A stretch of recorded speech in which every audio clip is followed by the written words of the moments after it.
नमस्कार। आज हम लोग बजट पर चर्चा करेंगे क्योंकि अभी हाल ही में जो है 1 फरवरी को देखेंगे कि आप जो है बजट पेश किया गया है संसद में। ठीक है, तो बजट से संबंधित जितने महत्वपूर्ण बातें हैं वो इसमें देखेंगे। तो आइए देखते हैं। बजट शब्द जो है वो बुजेट से आया है, फ्रेंच भाषा के बुजेट शब्द से आया है, जिसका अर्थ होता है चमड़े का थैला। बजट जो है आगामी वर्ष के आय व्यय का विवरण होता है। बजट जब बनाते हैं तो उसमें 3 वर्ष के आंकड़ों को शामिल किया जाता है। एक तो गत वर्ष जो बीत चुका है उसका जो है वास्तविक आंकड़े, वर्तमान जो चल रहा है उसके जो है संशोधित आंकड़े, और जो आने वाला वर्ष है उसके अनुमानित आंकड़े को इसमें शामिल किया जाता है। बजट का उल्लेख जो है संविधान में नहीं मिलता है। बजट को हम संविधान में वार्षिक वित्तीय विवरण के नाम से जानते हैं। सबसे पहले बजट जो है 1860 में प्रस्तुत किया गया था जेम्स विल्सन के द्वारा। स्वतंत्र भारत का पहला बजट जो है वो R.K. षडमुखम सेट्टी के द्वारा प्रस्तुत किया गया था, और गणतंत्र भारत का पहला बजट जो है जॉन मथाई के द्वारा पेश किया गया था। तो ये ध्यान रख रहना है हमको, जो इम्पोर्टेंट है जानने के लिए। अब आइए देखते हैं यहाँ कि बजट के जो है जो 2 संगठक हैं, एक कुल प्राप्ति टोटल रिसिप्ट, कुल व्यय टोटल एक्सपेंडिचर, राजस्व प्राप्ति रेवेन्यू रिसिप्ट, पूंजीगत प्राप्ति capital receipt, revenue expenditure capital expenditure. तो इनको क्या क्या कहते हैं, कैसे होते हैं, ये देखते हैं। राजस्व प्राप्ति, ठीक है, राजस्व प्राप्ति में 2 शामिल किए हैं, एक तो कर, एक गैर कर। कर को 2 भागों में बांट लिए, एक प्रत्यक्ष कर, एक अप्रत्यक्ष कर। एक जो है डायरेक्ट टैक्स, इनडायरेक्ट टैक्स। ये प्रत्यक्ष कर क्या है उसको थोड़ी समझ लीजिए। ऐसा कर, जैसे ऐसा कर जो किसी के ऊपर टाला नहीं जा सकता, मतलब जिसके ऊपर ये कर लगेंगे उसी को उसकी भरपाई करनी पड़ेगी, इसको दूसरे के ऊपर टाला नहीं जा सकता। ऐसे कर को प्रत्यक्ष कर कहते हैं। जैसे इनकम टैक्स, कॉर्पोरेट टैक्स, ये क्या है, ये प्रत्यक्ष कर। अप्रत्यक्ष कर, ऐसा कर जिसे दूसरे के ऊपर टाला जा सकता है, उसे हम कहते हैं अप्रत्यक्ष कर। सबसे बड़ा इसका उदाहरण देखेंगे आप, GST, goods and service tax, वस्तु एवं सेवा कर जो है वो अप्रत्यक्ष कर है। अप्रत्यक्ष कर, जैसे एक उदाहरण समझिए आप, क्या मैं बोला हूं कि अप्रत्यक्ष कर जो है दूसरे के ऊपर टाला जा सकता है लेकिन प्रत्यक्ष कर नहीं टाला जा सकता। तो आप एक उदाहरण समझिए, अगर मान लीजिए आप जो है बाइक लेने जा रहे हैं, तो जिस दुकान से आप बाइक लिए हैं, ठीक है, जिस एजेंसी से आप बाइक लिए हैं, उसका जो डीलर है वो जीएसटी आपसे लिया और जो डीलर है वो जीएसटी सरकार को दिया। तो सीधी बात है, सरकार जो है जीएसटी किस पे लगाएगी, जो बाइक का डीलर है उस पे। डीलर जो है वो किसको, आपके ऊपर, है ना। तो आप जो है आप किसको देते हो, डीलर को। डीलर देता है किसको, सरकार को। तो ये जो है अप्रत्यक्ष कर दूसरे पे टाला जा सकता है।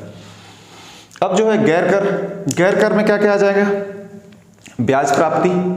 अगर सरकार जो है किसी को ऋण दी है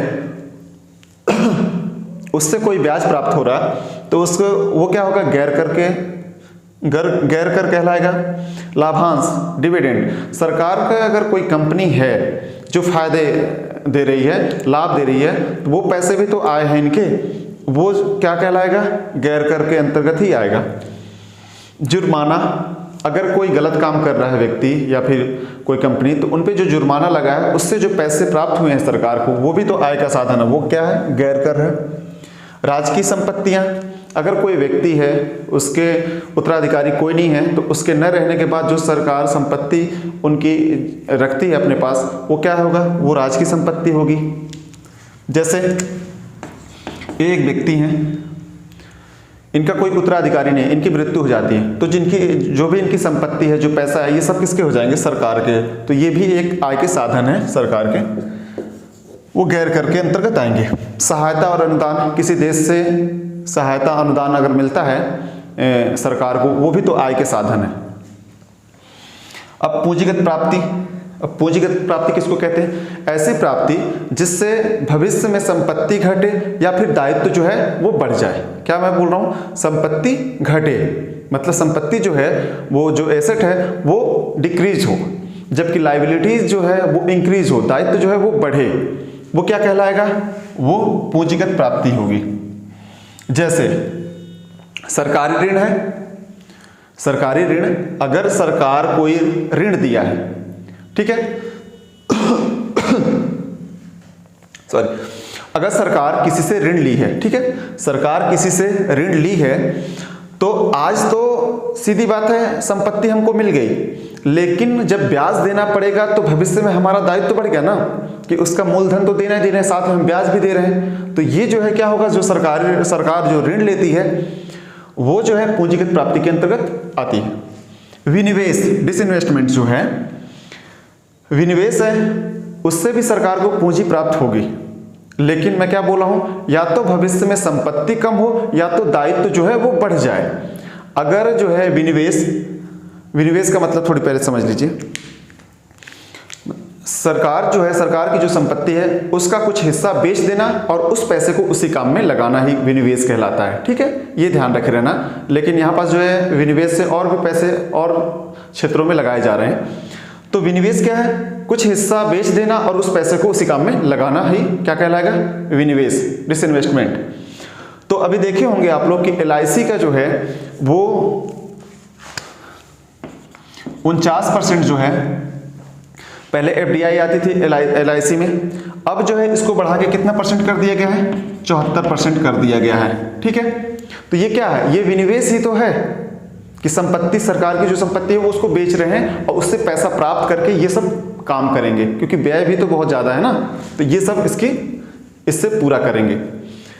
तो पहले 49% था, अब 74% हो गया, किसमें, LIC में, ठीक है ना। सरकार करे, अभी हुआ नहीं है, हालांकि सरकार अभी करेगी, क्योंकि LIC एक्ट 1938 में जो है संशोधन करना पड़ेगा फिर जाके। क्यों, क्योंकि पहले जो है सरकारी वो कंपनी हुआ करती थी, क्योंकि 49% जो है प्राइवेट कंपनियों के पास शेयर थे और जो है 51% किसके पास था, सरकार के पास था। लेकिन अब जो है सरकार के पास तो अब जो है कम रहेगा ना, क्योंकि अब 74% FDI लाएंगे, फॉरेन डायरेक्ट इन्वेस्टमेंट, ठीक है ना, प्रत्यक्ष विदेशी निवेश। तो ये जो है ये 74% करने के लिए जो है LIC एक्ट में संशोधन करने पड़ेंगे, उसके लिए सरकार तैयारी कर रही है, ठीक है ना। ये ध्यान रखना। तो विनिवेश से सरकार को पैसा प्राप्त हो जाएगा अभी, लेकिन उसकी संपत्ति तो घट गई ना, तो ये क्या होगा, ये पूंजीगत प्राप्ति। ऋण की वसूली, अगर कोई ऋण लिया है, मान लीजिए सरकार किसी को 5 साल 10 साल के लिए किसी राज्य को ऋण दी, अब जो है वो 2-4-5 महीने में ही वापस कर दे कि भैया आप अपना ऋण रख लो, हमको अब नहीं चाहिए, तो 4-5 महीने का जो रखा वो ब्याज दे देगा, बाकी आपको जो है वो ब्याज का तो घाटा लगा ना, क्योंकि आप तो 10 साल के लिए सोच रहे थे कि 10 साल तक हमको ब्याज मिलता रहेगा, लेकिन ब्याज 4 महीने मिले, बंद हो गए, तो ये घाटा होगा, ठीक है ना। तो हमारी संपत्ति कम हुई। लघु बचत योजनाएं, स्मॉल सेविंग स्कीम्स जो हैं वो भी सरकार कई योजनाएं ऐसी चलाती हैं जिससे वर्तमान में पैसे प्राप्त तो हो जाते हैं सरकार को, लेकिन भविष्य में जब उसकी समय अवधि पूरी हो जाती है, जब वो अवधि परिपक्व हो जाएगी, मतलब वो समय, तो सीधी बात है सरकार को ब्याज सहित उसे वापस करने होंगे। जब ब्याज सहित उसके वापस करने पड़ेंगे तो भविष्य का दायित्व तो बढ़ गया ना। तो आज संपत्ति आई लेकिन भविष्य में उसका दायित्व बढ़ गया, तो ये क्या होगा, ये पूंजीगत प्राप्ति। यही बोल रहा हूं मैं कि जो है संपत्ति या तो घट जाए या तो दायित्व बढ़ जाए भविष्य का, वो क्या कहलाएगा, पूंजीगत प्राप्ति। तो ये पूंजीगत प्राप्ति थी, सरकार यहां से पैसे प्राप्त करती है। ये सब आय के साधन है। अब जो है व्यय, कुल व्यय, टोटल एक्सपेंडिचर जो है, राजस्व व्यय, पूंजीगत व्यय। राजस्व व्यय किसको कहेंगे, ऐसा व्यय जिससे सरकार की कोई संपत्ति का निर्माण न हो, उसे राजस्व व्यय कहते हैं। वेतन, अगर सरकार वेतन देती है तो कोई संपत्ति का निर्माण तो नहीं होता सरकार के पास, जैसे कहीं बिल्डिंग नहीं बन रही है ना कुछ तो बन रहा, उसके वेतन दे रहे हैं, तो ये वेतन। पेंशन, पेंशन देने से भी सरकार की कोई संपत्ति का निर्माण नहीं हो रहा। ब्याज का भुगतान, आपको पता होना चाहिए कि सबसे ज्यादा जो है हम बजट में खर्चा किस पे करते हैं, ब्याज पे, क्योंकि लोन भी तो ज्यादा है तो ब्याज ज्यादा है। अभी दिखाऊंगा, यहां लिखा भी हूं, ठीक है। अनुदान, ठीक है, अनुदान में खर्चा होता है, ये सब्सिडी, सब्सिडी में भी खर्चा होता है, क्योंकि सरकार जो है वो गरीबों को सस्ते अनाज मुहैया कराती है, न्यूनतम समर्थन मूल्य पे खरीदती है गेहूं चावल, लेकिन उनको 2 रुपये 3 रुपये में देती है गरीबों को। तो इस बीच का जो गैप है वो सरकार अपने जेब से भरती है, भाई इन्हीं पैसों के माध्यम से तो भरती है। तो ये सब्सिडी भी इनका खर्चे में, राजस्व खर्चे में, क्योंकि अगर उनको दे रहे हैं सब्सिडी तो उससे सरकार की संपत्ति का निर्माण कहाँ हो रहा, अगर अनाज दे रहे हैं तो ये जो है इससे पूंजीगत व्यय, कैपिटल एक्सपेंडिचर जो है ऐसी प्राप्ति जिससे सरकार का जो है संपत्ति का निर्माण हो, उसे पूंजीगत व्यय कहते हैं। अस्पताल, सड़क, पुल, राजमार्ग, विद्यालय आदि और भी हो सकते हैं। ये सब क्या है, ये संपत्ति का निर्माण हो रहा है यहाँ से, ठीक है। तो सरकार जो ऐसा व्यय जिससे संपत्ति का निर्माण हो उसे पूंजीगत व्यय कहते हैं। अब देखते हैं कि इस बजट में जो है 2021-22 के बजट में